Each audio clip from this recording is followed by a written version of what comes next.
For many years, we've been an ad in the Super Bowl for our Booking.com company. I just recently got the most recent one that is being looked at for the upcoming game and all that.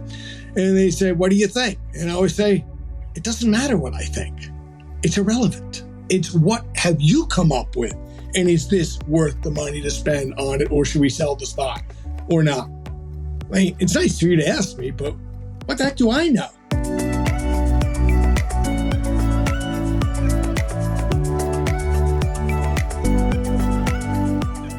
What if the key to strong leadership isn't having all the answers, but rather having the wisdom and courage to say, I don't know? Welcome to How Leaders Lead. I'm David Novak, and every week I have conversations with the very best leaders in the world to help you become the best leader that you can be. My guest today is Glenn Fogel, the CEO of Booking Holdings. That's the company behind big travel brands like Booking.com, Kayak, Priceline, and OpenTable. Now, having been at the company for 25 years, Glenn's got a heck of a lot of experience to draw on. And yet, he's the first to admit when something isn't in his area of expertise. And instead of guessing, he trusts the experts on his team to guide the way. You see, great companies aren't built by ego. They're built by leaders who ask questions, listen, and rely on the smart people around them. And in this conversation, you'll hear exactly how Glenn does it. Plus the lessons he's learned riding elephants in Thailand. We both have a story to share there. And surviving a Wall Street firing. And I'm glad I don't have a story to share there. So here's my conversation with my good friend, and soon to be yours, Glenn Fogel.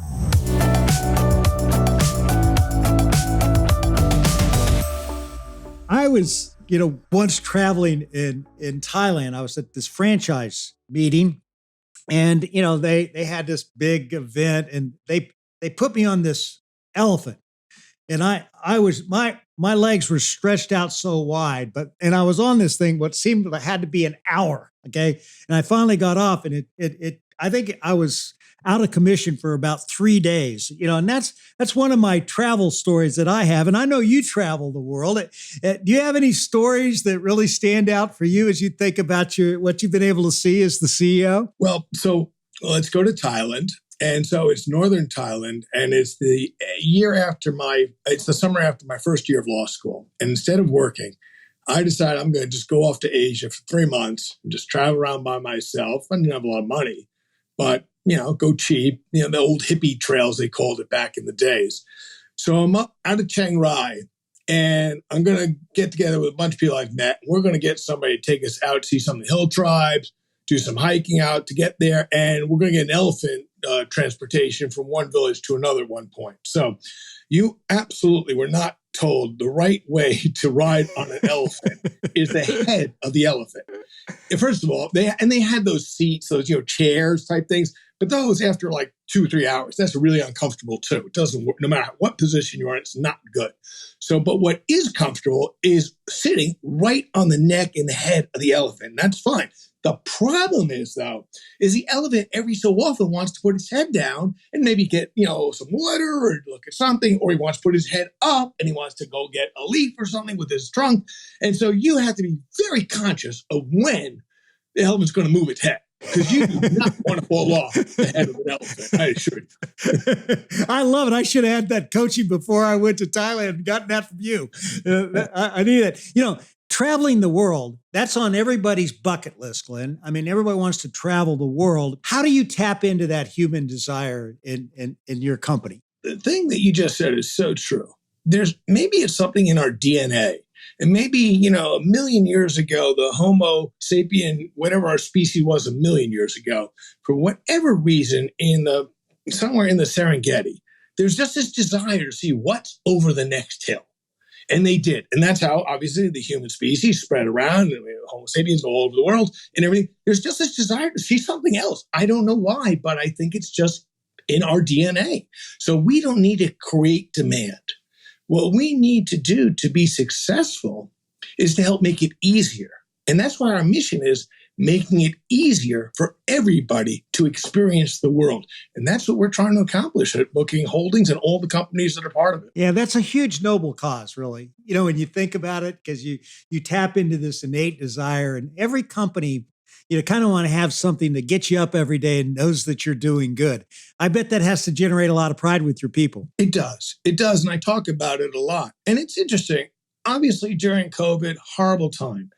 And in comparison, and you think about it, the scientists who are trying to come up with solutions to a terrible disease, those are the real heroes. And it's easier to motivate. We're trying to save the world from a terrible disease. That's easy motivation.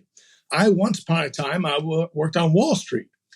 And I kind of think the mission really was to make money. We talked about how, well, we're providing a way to get capital to companies to help them grow. It was nice. It's true. There's nothing not true about it. But I got the feeling that most people there weren't really for that mission. They were really for fattening the bank account of their own. So it's better when I left Wall Street and I started working at a company that I felt, this is a really good mission. It maybe we're not as noble as the scientists solving cancer, but we are doing something that is making the world a better place. I truly believe that. I truly, really believe that. And every day when we see successful trips and we know that we've done a good job, that gives me pleasure. That's fantastic. And, I was wondering, when you were a kid, was travel a big part of your upbringing? And if so, what did that teach you? It absolutely was not as a kid. And it's funny, I know every vacation I took with my family between, until I went off to college. And it's a single digit number. And a couple were by car, but it was exciting. But then I got to college and I wanted to see the world. My folks, I'm first generation college. My brother and I first in our generation to go to college. My parents had only been in the U.S. for the most part, but they did when I was a senior in high school, maybe, or a junior. I don't remember that. They went off to Europe. And they came back and they're talking, wow, this is incredible. And all these kids are going around on their knapsacks. And this is the maybe late 70s. And so when I go off to college, I'm going to do this too. And after my sophomore year, I signed up and there was a program in northern Spain, Santander. And it was to do Spanish, to learn Spanish at the Universidad Méndez Pelayo. And I went there. And it was wonderful. And it's international. These people were like, I'm doing this again. And the next summer, instead of getting a job, I went off with a friend and we, using our Euro pass, we're all over Europe and everything. It costs practically very low cost. And I just got the bug. And then, as I mentioned, after I went to a first year after law school, I went out to Asia and did that. So I really like traveling. I mean, I've just had the pleasure of seeing parts of the world and seeing how it can really bring people together, learning new and different things. Oh, I forgot to mention, I also studied in the Soviet Union when I was at university. Forgot that part. About 6 weeks in between semesters in the winter. That was fascinating at the time. Ronald Reagan was president of the United States, and it was the evil empire. And to go and speak and deal with people, my college-age people, and talk to them and see their point of view of what the world looked to them. Very interesting. You got a global perspective before you're out of college. And as a first generation college student, which the same thing, that's what I was too. I never really had that kind of travel. I did live in like 23 states by the time I was in 7th grade because my dad was a government surveyor, but it was always exciting going to that next spot and, figuring out, what the place was going to be like and the people you're going to meet. But that must have been hard. That many different places before you're growing up. I mean, going to each school and how to make, new friends. Yeah. I thought everybody did it, Glenn. When you're a kid, that's what you do. I just thought that's what everybody, and my mom would say, hey, you better make friends because we're moving, and that it was a good thing for me. I think it helped me learn a lot of things about leadership, So I understand you had a stroke when you're only 17 years old. What kind of perspective did that give you at such a young age? And what kind of impact has that had on the way you lead, if you think about it? Yeah. So I was 17. It was spring of my junior year in high school. And I woke up in the morning and I just realized something's not right, not really feeling well. I don't really understand what's going on. And I'm going to get myself ready to go to school, brush my teeth, and I'm bumping into the wall. So much so I wake up my parents. And they come and they see me and they say, oh, this isn't good at all. They call over doctor, off the hospital, all that. What has happened is I have a left temporal stroke and my entire right side very quickly becomes paralyzed. And I lose all my ability to communicate. Can't speak. And it's not because the mouth isn't working. The actual language parts of the brain are now gone. And that was a change, because I was a pretty smart kid in high school, and everything was looking pretty good. And I had to put in all my application. I was getting ready. I did all my stuff for the SAT, so I was all ready to, in the fall, I can apply to colleges and everything's all good. Now all of a sudden, so I've gone from something to what I feel is nothing. And it took time to get back to be better, so to speak. What's interesting, though, is somebody that age, you don't think about that, oh, I'm not going to get better, maybe. It never occurred to me that wasn't going to happen. I would get frustrated when I couldn't do things. I would get angry when I couldn't do certain things, but it never occurred to me that I wouldn't eventually be able to get back, so to speak, as I was before. What's interesting, though, is my mother, she's long gone now, but she had told my wife many times. My wife would tell me, she says, your mom keeps telling me how before you had a stroke, you were a smart kid. I'm like, thank you, Mom. Really? But what it definitely did do is and I'm not sure if that did it, or just as you get older and you recognize it's not as easy for everybody, and bad things happen that it wasn't their fault. Just bad things can happen. And you try and be empathetic. And when you have to take actions that are going to hurt people, and as a leader, to be successful and to do what is necessary, sometimes you're going to take actions that are going to hurt people. When you have to let people go, even though they were good workers. I mean, during the pandemic, we let go 25% of our employees. It wasn't 25% of the people weren't bad workers. They didn't not show up. We had no business. Pandemic, it shut down travel entirely. I mean, and at that time, we had to do certain things that were definitely hurtful. And you recognize, okay, we're going to try and do this the best way possible. So we don't do, well, what is the minimum required by law or by contract? We do it to try and make it as best we can, given the resources we have at the time. And while obviously one can never be happy about that, I am pleased that all of us at the leadership level did get communications, notes, emails. People said something, said like, look, I'm really sad I have to leave, but you guys have done this the right way, which is very different than what happened when I was fired from a job on Wall Street. That was a very different situation where a person comes in, says, thank you. Well, actually comes in and says, you have to go to this meeting. So you go to the meeting, show up the meeting, and they tell you, listen, your job has been eliminated. You'll get 2 weeks severance or whatever it was, some nominal amount. And thank you for playing. Bye-bye. And somebody will take up your stuff from the desk and will deliver it to your home. Like, don't even go back to your desk. Just doors that way. A nice big man will help show you the way in case you are getting lost. You've been working a place. You're not going to get how to get out. But, that's the way it's played. When you talk about the agony that you had, letting that 25% of your workforce go during COVID, I can see it, it really moved you. What do you do attitudinally as a leader when you get backed up against a wall like that and you have to do something you don't want to do? How do you deal with that moment as a leader? Again, it's what you're trying to do for the people who are going to remain is very important. So it's not just how are you going to deal with the people who are going to have to leave. It's how are you going to do it in a way, and what are you going to do for the people afterwards to maintain their ability to continue to do what is necessary to move this organization forward? And how are you going to motivate your leaders? Because you can't do everything at once. We had 26,000 people, maybe 27,000 people at the time. I mean, I can't talk to 27,000 people. So I need to make sure that I am talking. Yes, I'll talk to the entire company through broadcast mechanisms, of course. But person to person with our extended leadership people, a few hundred of them, where I'm talking to much more to get them to make sure everybody understands what's happening, communicate, tell them the truth, tell them what has happened, why it's happening, and how in the end, we will be able to overcome this. Now, and this is what I said, look, most of the people who are going to let go most of the people are going to end up okay. And having been let go myself, having been fired myself, I am somewhat familiar with it. Can work out fine. It can be okay. But the thing is, it's also knowing the back of your mind, though, some people are never going to recover from this. Some people, it's just not going to work for them. In a very large group, people are going to react, and it's just not going to be good. But you can't do anything about that.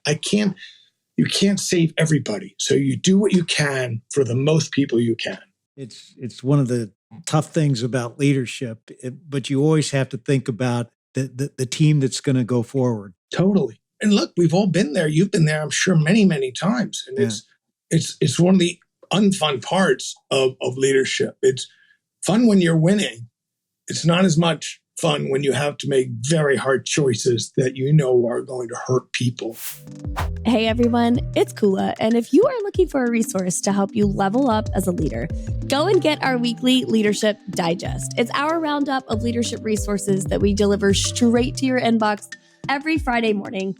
It's totally free, and there are thousands of leaders who are using this resource to stay sharp in their role as a leader. So go to howleaderslead.com/digest, grab this free weekly newsletter, go to howleaderslead.com/digest and get it today.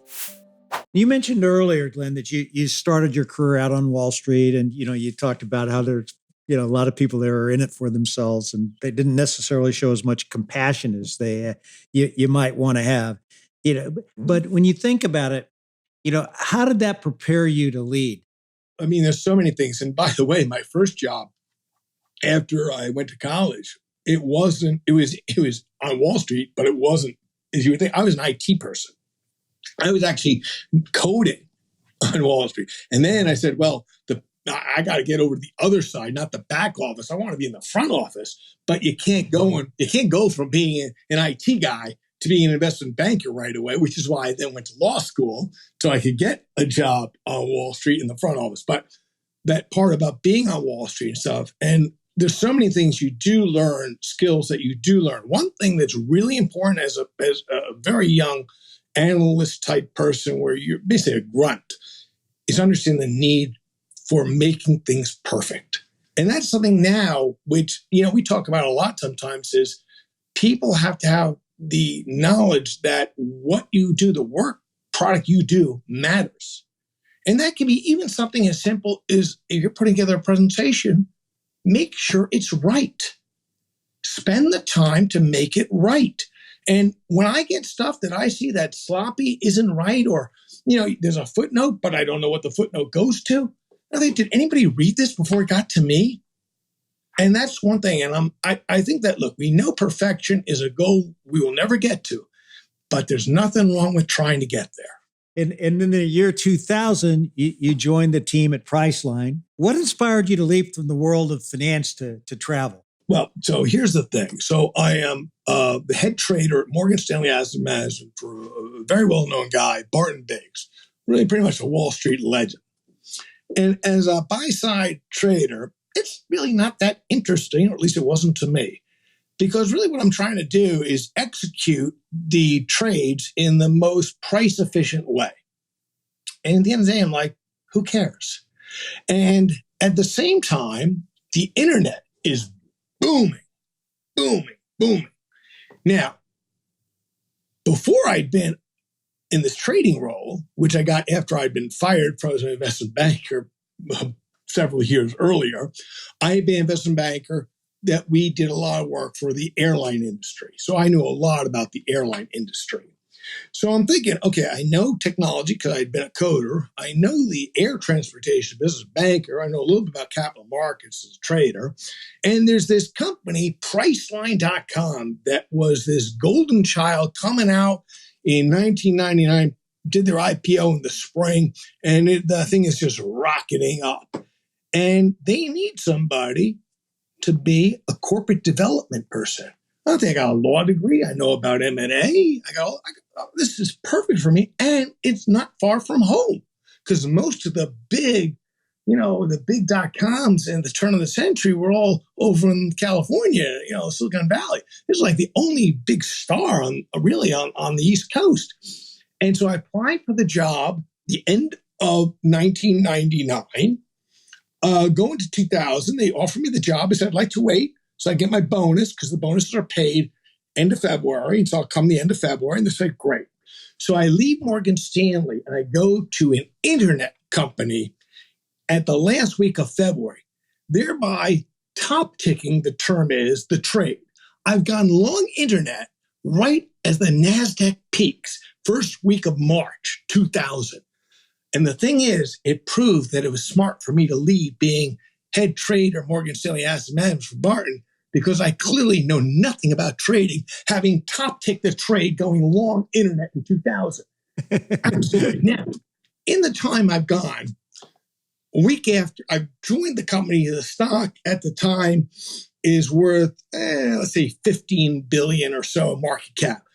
Goes up very quickly, almost double. It really goes up quickly. And I'm like, wow, I'm a genius. Until a few months later, end of 2000, we're almost flat out of money and flat broken, going bankrupt real fast. People thought thought the company disappeared, thought my job just, even my mom probably was thinking like, what did you do to yourself? That was crazy. But I stayed. I stayed all the time. So I've now been there 25 years now, 25 years. And over those 25 years, at the bottom part of our worst thing, we were what was then $1 a share. We did a reverse split just so we could stay listed. So it was 6 for 1. So the stock price on a reverse split basis is $6, approximately 4,800. Let's round off right now, okay? So that's from $6 to 4,800 over 25 years. So think about that, 800 times. 800 times. And if you do that on a compound annual growth rate, so over a quarter of a century, we have provided our investors with a CAGR that is over 30%. There are very few companies that have ever been able to achieve that. You could say that again, and I will also tell you this: if we ever have the great opportunity to have dinner with you, you're buying. No problem. Be happy to do it. And by the way, and you're gonna appreciate this because I know you were at PepsiCo. I know you're gonna appreciate it. We're gonna go to the Hilltop. Okay. You're the best. Or maybe Cobblestone. Maybe we'll go Cobblestone or Hilltop. That sounds good to me. All right. Now, so you joined Priceline and you acquired several companies over the years to get that kind of growth that you have. Give me a peek into that strategy and the part that you played in it. Oh boy, it's like, how much time do we have and how do you make this into a succinct story? Because there's so many things to talk about. So the issue is, from the very beginning, the idea was to be global. When I first got to Priceline, there already was this idea, we're going to be global. Now, at the time, the accounting was such that you could basically do a joint venture, essentially, and don't have a lot of equity in it, but have warrants, options, basically a right to buy this company down the road, and it won't be on your balance sheet. So, because these new startups abroad are going to have losses at the beginning, and we're now already public, so you don't want to have those losses on your own, on your own P&L. These are off-balance sheet entities. Now, everything is legal. There's nothing wrong. This isn't Enron. I want to make everybody understand. And the rules certainly have changed, no doubt. But so what we did is we put together different areas. So in Australia, we did a deal with Telstra, the big telecom thing. For Asia, we did this thing with Hutchison Whampoa. And out in Europe, we set up a thing where most of the equity came from General Atlantic. And the idea is we'll take our IP and we'll allow other people to set up their businesses there. And when they become profitable and all that, we will then bring them on balance sheet by exercising our warrants. And that was the way it was all going to work. Here's the problem, though. The concept makes sense unless you've ever been a developer. And you realize this is not like you just have, Priceline in a box. It's not like you just take some disks back in the day, like CD-ROM disks, and put it in, you're going to have a system. It actually takes a lot of work to actually create these things. And we do it at the same time the whole .com thing is blown up. So most of my role at the beginning is shutting down these things that were set up. because they're losing a fortune. We don't have the cash anymore. So that was my real job. The one thing we kept going, though, was the European one. We put the Asian one we put on the side, and the Australian one we totally shut down. But we really want to skinny it down, want to lose money. So, okay, we're going to fire most of the people there. And Glenn, you are now in charge of Europe. So now I'm commuting from the New York to London to run what is now like an 8 or 9 person operation to keep this thing going. And we only had really one product at the time, which if people will remember was called Name Your Own Price. It was an auction type thing where you could get an airline ticket at a very low price. You bid, and if you bid, you're going to get it, but you don't know what time you're going to take off. You don't know which way you're going to go. You may have to make a stop or two, and you don't know which airline. Now, for people who have time and don't have a lot of money, it's not a bad thing. And in the U.S., it can be very good because the U.S., it's going to take all day anyway. Unless you're in a major airport, you're going to make a connection at one of the hubs. But in Europe, it's not quite like that. And somebody sure looked into that before we did that deal, because you can go from, let's say, London to Paris on Ryanair for £5. So to save 50%, £2.50, really that's not a lot, especially if to do that, you're going to have to fly London to, I don't know, maybe Frankfurt and then go to Paris. It's a stupid product. It's a terrible product. So I'm like, what about the hotel business? Also name your own price. That also is a better product because people say, I just want a 4-star in this region. I don't care if it's a Hilton, a Marriott, or whatever, it's fine. So that was an okay product. But I'm working around saying, we got to sell this the way everybody buys travel. Disclose the price and tell people what they're buying. And does anybody around here know how to do this? So I'm spending some time going around trying to find somebody who knows how to do this. I find this little company in a bunch of people who graduated from Cambridge, really smart guys. And they built a nice little business selling just hotels, only hotels, but the way we like it. And they're using something called the agency model, which means you're acting as an agent. You set it all up and you get your money from the hotel later after the person checks in, a commission that the hotel sends to you, which is a little different than how it was done in terms of the merchant, where the consumer pays up front. Anyway, so we do this. We buy the company, the great guys and all that. It's good. And then I'm looking around, where's another company? And there's another company that looks just like this company that we just bought. So the first company was called Active Hotels in Cambridge. And what happened is a guy who was the CEO of Active Hotels, because when we did the deal, obviously I was only buying it. They were going to stay and help build the thing. And we buy that. And he says, do you know the company Booking.com out of Amsterdam? And I said, well, I kind of know them. I've never spent any time with them. Why? And this is a Wednesday. And I'm supposed to go home Thursday. And there's a big travel conference there. And so the person says to me, Andy says, well, they're here for the travel conference thing. You want to meet with them tomorrow? I was supposed to go home on Thursday. And I say, I don't know. Okay, I'll go meet. So I call my wife. I say, honey, I'm not coming home. I'm not going to be home tomorrow. I got to see this company. I'll be home Friday. She says, okay. I meet with these guys, just 3 of them. They're geniuses. It's great. I'm looking at their numbers. I'm looking at what they're doing. They're doing what Active Hotels is doing pretty much, except they are using Google, buying ads on Google, which not a lot of people are doing well. And they're showing how they do it. I'm saying, this is very interesting. I'd like to learn a little more. Maybe I could come see you. And they say, why don't you come tomorrow? I said, that's a great idea. So I call my wife. I say, hi, honey. I'm not coming home Friday. I'll come home after Friday. Maybe I'll come home Saturday. I got to go to Amsterdam. Long story short, we eventually closed the deal with those guys too, put them together. And that's now like 90% of the business. And it all becomes out of so many surreptitious things. If Andy hadn't said, why don't you meet these guys? If I had said, I got to go home and stuff, who knows what would have happened? So many things on things that it's not because you're so brilliant. It's so many other things also that happened, made this happen. So when people say, well, I do this all by myself. No, you didn't. No, you didn't. a lot of other things happened that made it a success. Yeah. Well, as they say in Australia, good on you, because it was a good couple of days that you spent, and it's a good thing you had an understanding wife, and it certainly paid off for everybody. My grandchildren will be very pleased when I eventually have some. So you get the nod to become CEO of Booking Holdings in January of 2017. Help us understand just the structure of your company and how it's organized. So we have the holding company. We'll call that Booking Holdings, Inc. Underneath that, we have the operating companies, the biggest by far, Booking.com Global, based in Amsterdam. Then for your American listeners, they are more familiar probably with things like Kayak, which is another company, Priceline. We also have OpenTable, another one.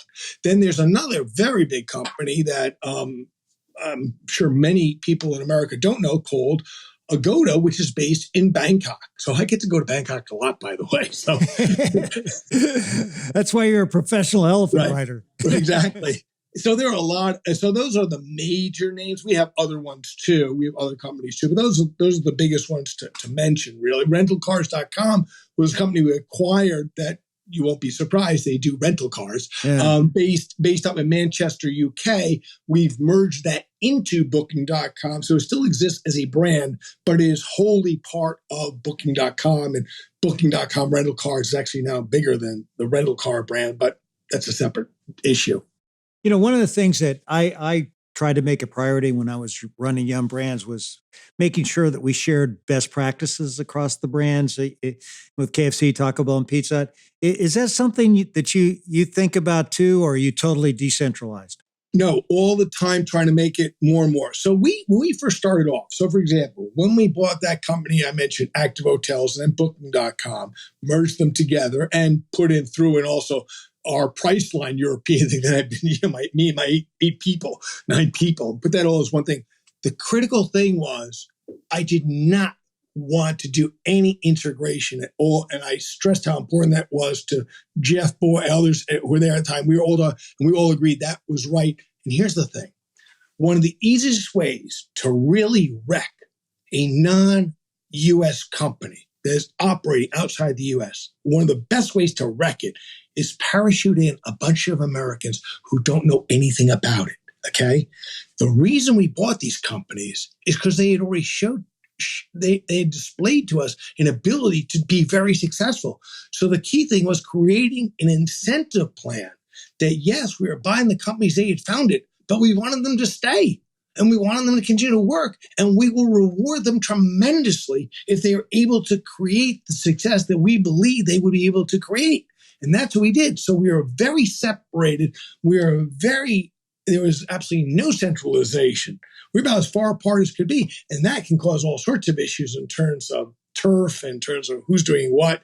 But we started like that. But over time, as each company got bigger and bigger, and as the new Booking.com, that was the combination, came into America, went into Asia, and Agoda's going, and everybody starts mixing up. Then you have to start putting together some ground rules, and you have to start saying, gee, we'll probably be better if we can learn from each other. So we are doing more and more of that. But that is something that we always have to think about. And I'm sure you must have found this. I'm actually I'm interested in your opinion, your knowledge about this, is how do you create a situation where you want people to feel they're part of something, but you also want them to feel part of the whole, and to create people who say, yes, I'm really big. I am a KFC person, but I'm also a Yum person. And how you create that, and that that's something that we're still it's a work in progress. Let's call it. I think it's a thing that every holding company struggles with, the balance between decentralization and centralization, and it's something that work very hard at. We really believe that the know-how building was a big part of our strategy, but we were all in the restaurant business, pretty similar just to your business. So we incentivize people to share. So if you offered up a best practice and the world adopted it, you got a bigger bonus, and we shouted it from the rooftop because that was a very important part of our strategy. And we gave, a lot of recognition to the people who did it. And we also gave people recognition for adopting the ideas and paid people more because, as wiping out that pride of authorship, is important if you want to get people to really embrace the best practices. It's a hard. How do you go after that wiping out not invented here? It's extremely difficult. It's extremely difficult, and particularly in places that are very successful. And it is one of those things you have to constantly push at people. Are you sure it's not easier to buy this off the shelf? Do we really need to invent this? Do we really need to build this ourselves? And that is something really getting people to do analysis and understand that the mission is to accomplish, make it easier for everyone to experience the world, not to create the best email system. There are lots of email systems. We don't need to make our own, guys. It's something that is really tough to get the right balance. But, I think if you take away ownership of any division or any company and they feel like they don't have in their power the ability to get something done, you pay for it. So I was more into decentralization than centralization. No, I totally agree. And it also, it's that interesting mix because you believe you'll achieve certain types of efficiencies. You believe that there are synergies. On the other hand, there's a very hard to measure cost. Things go slower. There's more bureaucracy. It doesn't show up in the P&L easily because you don't know that the reason you're not hitting your numbers is because, you're getting a lot of blockage along the way. And that's why projects aren't happening when they should happen by. So it's definitely a balance you have to work on. We'll be back with the rest of my conversation with Glenn Fogel in just a moment. Well, International Women's Day is this week, and it's the perfect occasion to highlight Lisa Lutoff-Perlo, the former CEO of Celebrity Cruise Lines. She's broken a lot of barriers in her career, but for her, it wasn't just a feather in her cap. It was her chance to pave the way for others to succeed too. A lot of people ask me, how does it feel to have achieved what you achieved in accomplishing, being the CEO of one of the brands? And I'd be lying if I didn't say that it was great. It was a major accomplishment, and it was something I never dreamed that would happen for me. But I think the real thing for me isn't so much about me, because sure, I made it. It's wonderful. It's great. I worked really hard. I earned everything I got. But the biggest thing for me was bringing others along with me in an industry that was woefully short of women.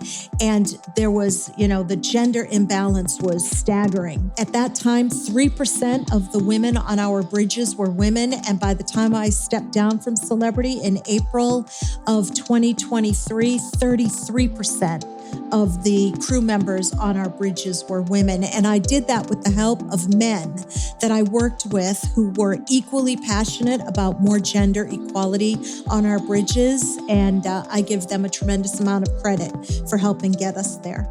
Go back and listen to my entire conversation with Lisa, episode 172, here on How Leaders Lead.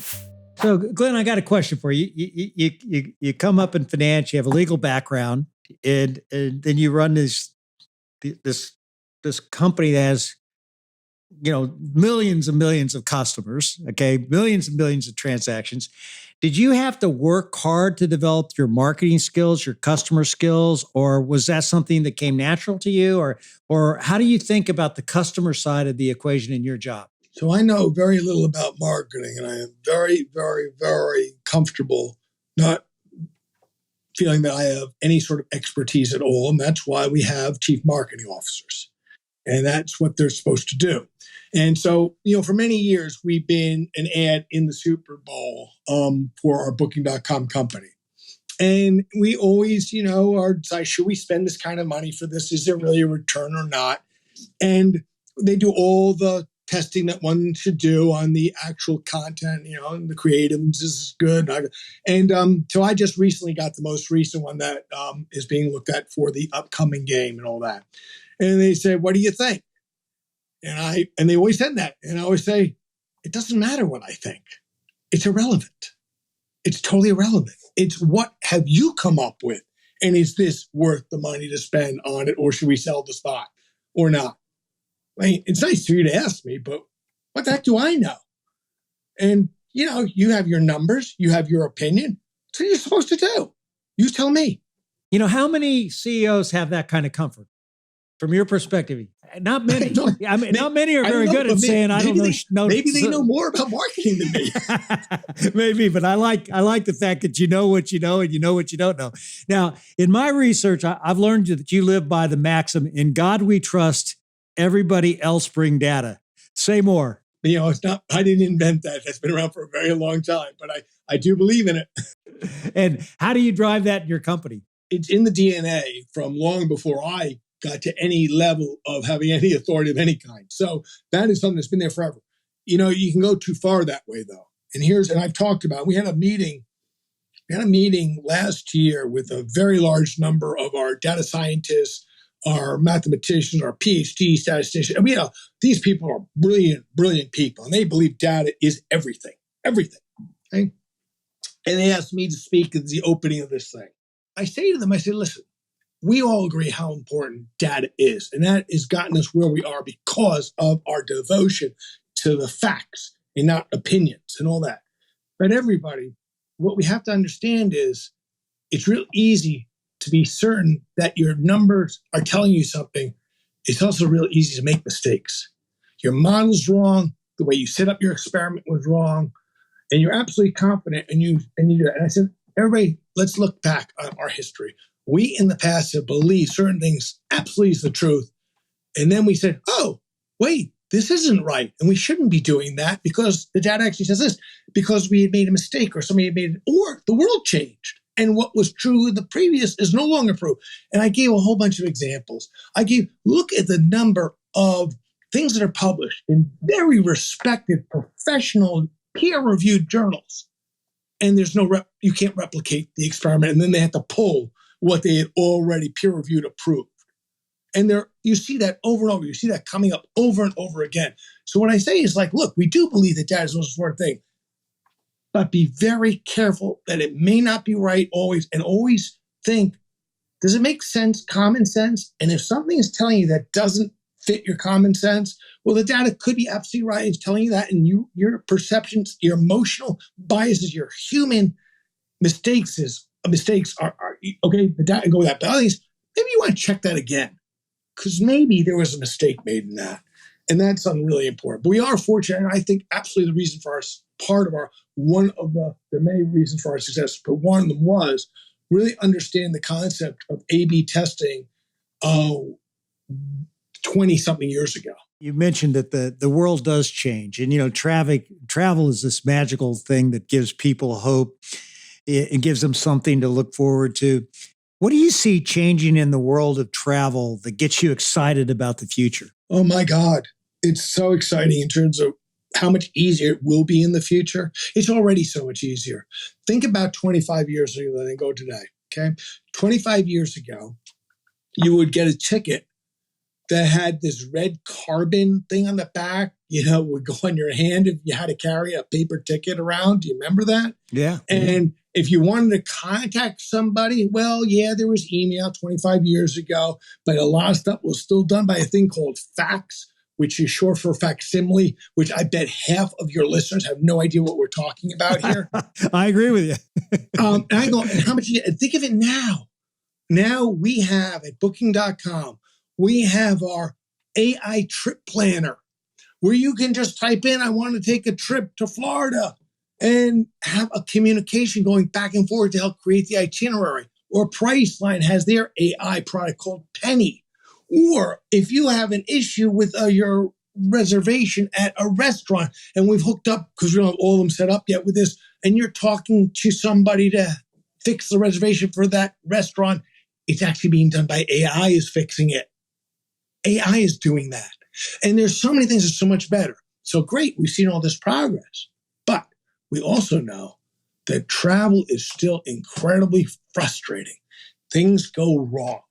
Weather, mechanical issues, overbookings. I picked the wrong thing. I didn't want that.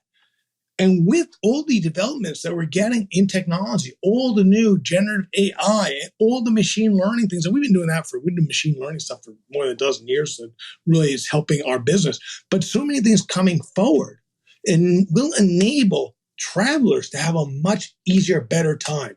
Essentially, you are going to be going around with the most sophisticated, the most knowledgeable, incredibly great travel advisor living in your pocket, because in your phone.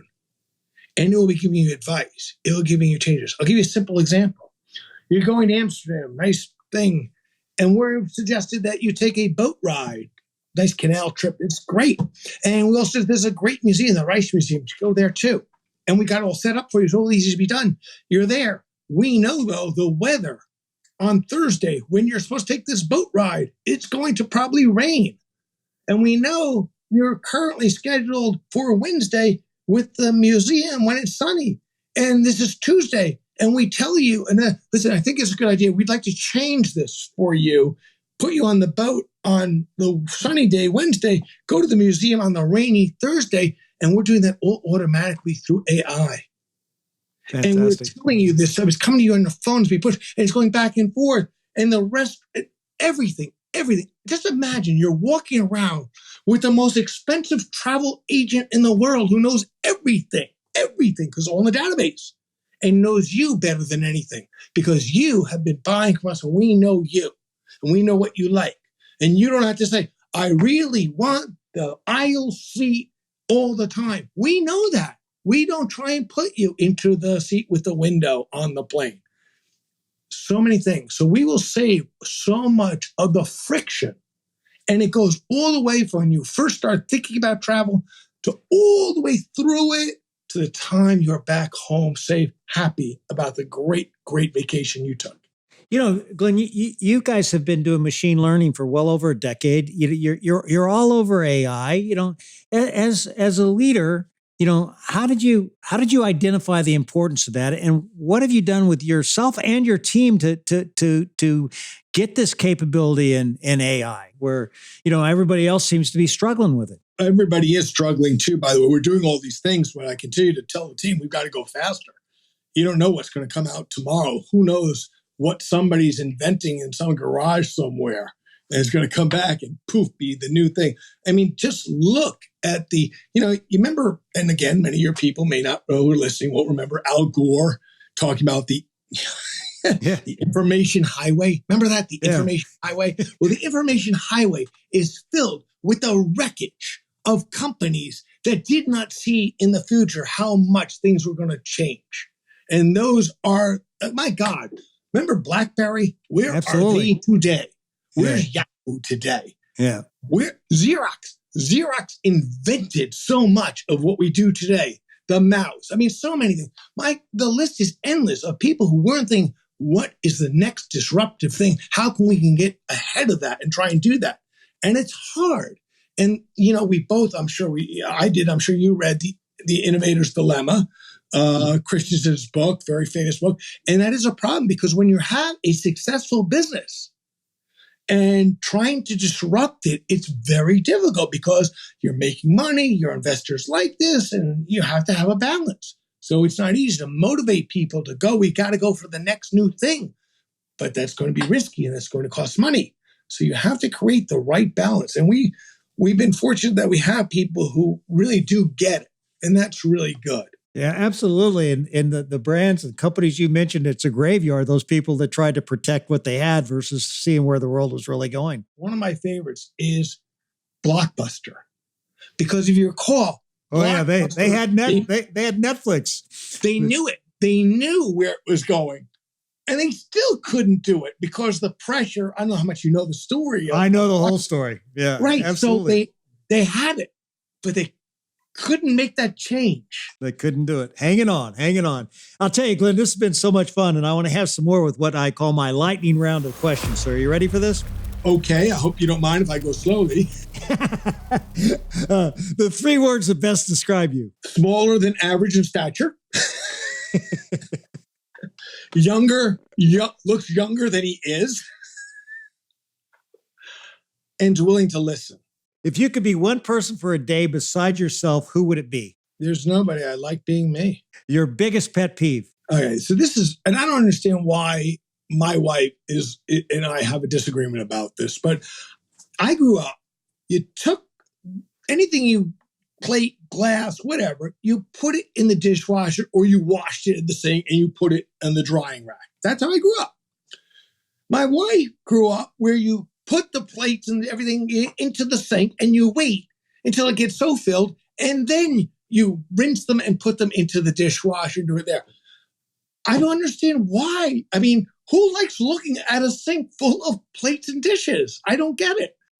I have to tell you, I'm kind of just blown away by this, because with your stock going up 800 times, I'm surprised you even know what a dishwasher is. I assure you, my friend. I assure you, I know. And by the way, here's the other one in the same area is my wife believes that you have to rinse the plates and before you put it in the dishwasher. And I'm like, sweetheart, it's not a dish warmer or a dish dryer. It is a dishwasher.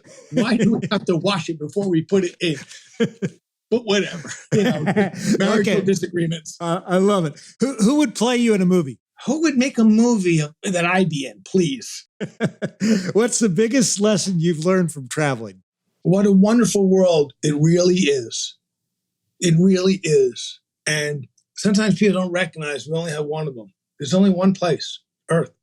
And you go around the world, it's so wonderful. I just hope that is, for many, many, many, many, many, many, many generations beyond, it's still wonderful. You have 2 tickets to any destination in the world. Where are you going and who are you taking with you? I'm going home because I'm somewhere else. And I'm bringing my wife because she's with me too. I traveled last year because I have to keep records. I did not sleep in my home bed more than half of last year. So everybody says, where do you want to go? I say, most likely I want to go home. What's something you wish more people knew about lawyers? They are trying to make the world better. They are doing their job in the way they believe is the right way to do things to help improve our society. What's the one thing you do just for you, Glenn? I work out every day. Your most prized possession? I don't put a lot of stock into things. I could lose every physical thing. Maybe a little bum, but it wouldn't be a big deal. If I turned on the radio in your car, what would I hear? A podcast, possibly yours. What's something about you few people would know? Well, that I ran with the Bulls in Pamplona not once, but twice. That does not surprise me. I'm just getting to know you, but I believe you, and I'm surprised it's only twice. That's the end of the lightning round, Glenn. I just got a few more questions. I'll let you go here. I'm looking at you here on video, and the people are watching us on YouTube. They're seeing it as well. You're in great shape, and you mentioned you work out every day. Walk me through that part of your life and how you prioritize health with all the demands that you have. So wake up in the morning, first thing I do is go down to my basement and do some exercise. In fact, even before I get downstairs, I was just talking with our CEO of Agoda. He's asking about it here. I say, okay, so I get coffee, I have a Keurig, right? I go downstairs from my bedroom, kitchen's, one sit down, I get there, go to the Keurig, put the pot in, and I'll do my push-ups right there. And if you put it for about the 12 ounce or the 10 ounce on the Keurig, that's about the right time to do your push-ups. And then I get another one because I have that 18 ounce or 20 ounce mug that we all walk around with nowadays. So you put the second thing in and then do some sort of app thing. So in the time to get your coffee ready, instead of just standing there, looking at the machine, you can get something done. 1, 2, you're brushing your teeth, right? If you brush your teeth the way you're supposed to do it 2 minutes each time, right? And if you bought one of the fancy electric ones that's got the timer on it, it's going to be 2 minutes, right? So what are you doing? You're just looking at yourself while you're brushing your teeth? That's a waste of time. You can do leg lifts. You can just keep doing like this. Just keep on here like this. And you can do this 2 minutes in the morning, 2 minutes in the evening. That's 4 minutes a day, 7 days a week. Let's round up. Let's call it half an hour a week, right? Half an hour a week. Doing exercise that would have been wasted. So that's ways you can get yourself going. And then there are other, ways to motivate yourself. But it is really, I believe this absolutely, that all of life is probabilities, right? There is no guarantee working out. It's actually, you can still get hit by the bus and you'll be just as dead hit by the bus, whether you worked out or you didn't work out, you're still going to be dead. And people, unfortunately, terrible disease, we all know. But you increase the possibility that you will live longer and have a healthier life by exercising. So Why not? It's fun, it's enjoyable, and you have the possibility of living longer healthfully. Why not do it? It sounds to me like you read that book, Tiny Habits. Have you read that book? I have not read that book. No. It's all about just doing a few little things, like when you're doing the push-ups when the Keurig machines. Yeah. You could have written a book. I thought you'd read it. Now you could write the damn thing. Well, I guess I won't have to read it now. Hey, Glenn, when you look forward, what do you see as your unfinished business? My unfinished business is doing more nice things for my wife. We met when I was unemployed after I had been fired, which is, actually everyone finds that one a little interesting too. She was a lawyer at the time, and we were set up by friends, mutual friends set us up. And it's interesting that, she went out with me and we kept having brunch dates because, I was unemployed, didn't have a lot of money. And the interesting thing is that she kind of liked the fact that because I'm employed, I pick up her dry cleaning, I do lots of good things. And she didn't see me as somebody who would, half the year I'd be away from home and stuff. So I kind of owe her. Well, you guys have been great partners for sure. And it's a great attitude to have. And last question, what's one piece of advice you'd give to anyone who wants to be a leader? You only want one, but there's more than one. I mean, the first thing is, do you really want to be a leader and understand why do you want to be a leader? So make sure you understand that, really understand why do you want to be a leader? What is driving this? And understand that well, because it's very easy to think you want to be a leader for the wrong reasons. So that's one. Let me ask you before you go to two. Okay. Why did you want to be a leader? I never made a big role to be a leader. We had our CEO was forced to be let go. Our chairman took over the temporary role as CEO while they did a search. I did not put my hat in the ring initially. Heads of our brands kept saying, Glenn, why don't you apply and stuff? Why don't you try and do it and stuff? And I'm like, I don't know. And I said to our chairman, I said, boy, I sure hope we can find somebody better than me. And well, why do you want to be a leader now then? Do you want to be a leader now? Here's the thing. So then I said, okay, I'll do it. Okay. Now the reason why, and the reason I want to do it is because I believed that I could help make our organization better than it was. Now, no doubt, maybe somebody could do it even better than I could do it. I'm sure there are probably a lot, but nobody else was applying for it. So I believed at the time that I would help out by making our organization better. By making our organization better, we would make it better for our customers. And then we would do something good. And I believe we have done that. We have grown significantly. It'll be, let's see now. Actually, we just passed it, actually. So I've been CEO now. I've entered my 9th year as CEO of this company. And I've been here, 25. So I finished 8 out of 25. Let's call it, what the heck, a third round off here, right? I've been CEO. We have gone through, over my time as CEO, a lot of changes, a lot of difficulties, but a lot of great things. COVID was horrific thing we went through. But we've changed the business a lot too. When I first became CEO, our biggest company, Booking.com, all we did was, as I mentioned, this agency model distributing hotels. Now we do many different travel verticals, flights. We merged in our car rental business. We do attractions, insurance. We are doing many different things that we never did before, and that is able to provide people with a better experience. And we have made great progress in creating this thing we call the connected trip, which is what I'm talking about, bringing it all together. In addition, because we used to be just this agency business, we never took the money, we didn't deal with it. Now we have a whole payments program that's very big and very important. So we have made it much easier for our customers, 2 customers as I mentioned, our travelers and our partner suppliers. And we've made it better for both of them. So I feel that we got a lot more to do, of course, to make things better, but we're on our path.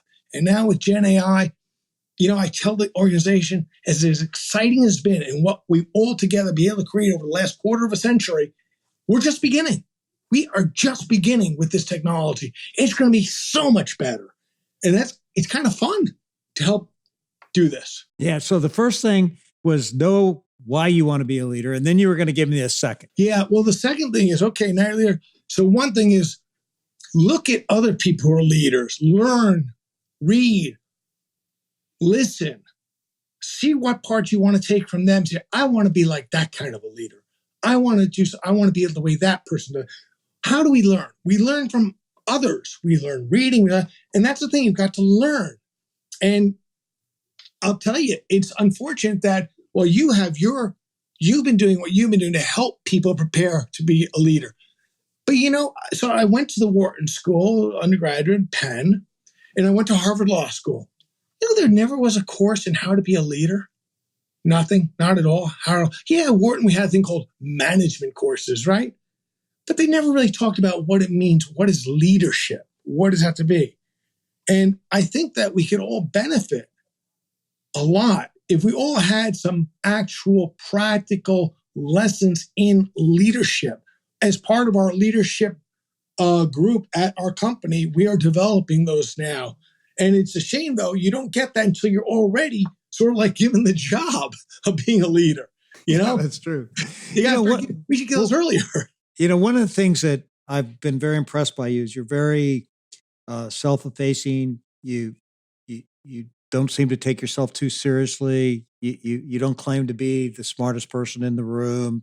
Is that sort of a superpower of yours as a leader? You think that gets people to get behind you more, or how do you think about that? I mean, do you do it comes naturally to you, or is it something that you try to make happen, or do you hear it coming out of your mouth when it pops out, or tell me about it? One of the things that I've heard a lot about is this idea of this Buddhist Shoshin, beginner's mind, and not going with your pre-thought up reasons idea and start. So for me, it's pretty easy because I don't have them.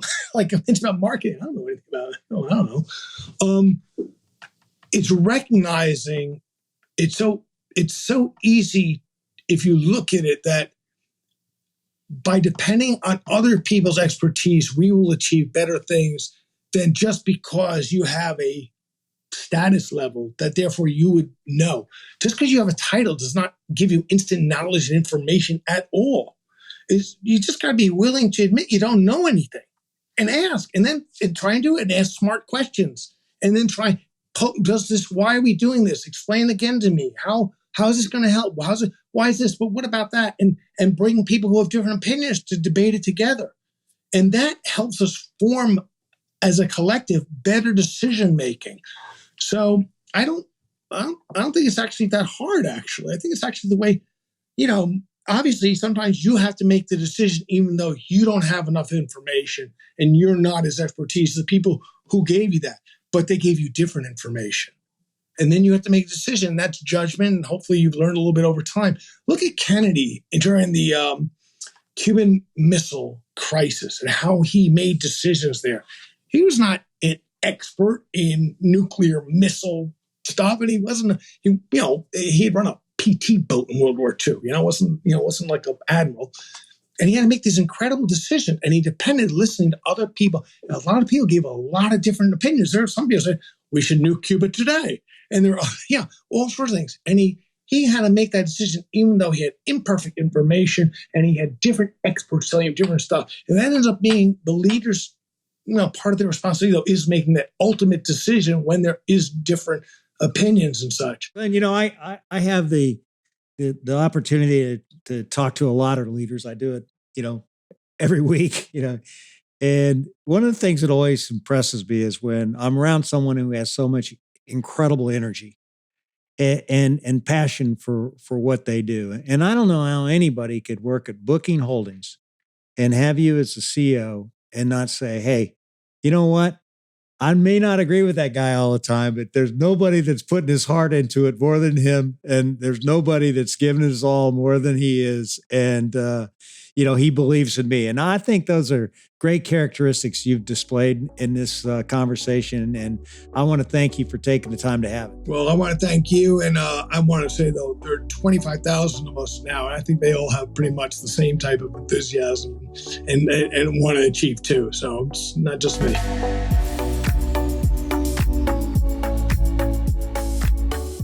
Glenn has led one of the biggest travel companies in the world through massive growth and major challenges. But you know what? This is a guy who never pretends to have all the answers. As he puts it, just because you have a title does not give you instant knowledge. Too many leaders feel pressure to have an opinion on everything.